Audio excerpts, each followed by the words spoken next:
प्रभू श्री रामांनी सीता मातेला सोडलं, पण आज हजारो वर्षांनंतरही श्री रामांना प्रश्न विचारले जातात। सीता मातेच्या पावित्र्यावर कुणीही चर्चा करत नाही। कधी विचार केलाय का, जेव्हा एका धोब्याने भर राज्यसभेत सीतेच्या चारित्र्यावर प्रश्न उपस्थित केले, तेव्हा राम राजा होते, त्याच ठिकाणी धोब्याला शिक्षा करू शकत होते, पण त्यांनी तसं केलं नाही। कारण त्यांना माहित होतं की हा प्रश्न त्रेतायुगापासून कलियुगाच्या अंतापर्यंत सीतेचा पाठलाग करेल, आणि म्हणून त्यांनी एक निर्णय घेतला।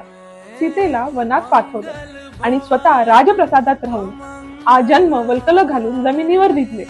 प्रभू रामांचं सीता मातेवर एवढं प्रेम होतं की आज समाज त्यांना या त्यांच्या निर्णयावर प्रश्न विचारतो, पण सीता माता या सगळ्यातून सहज सुटली।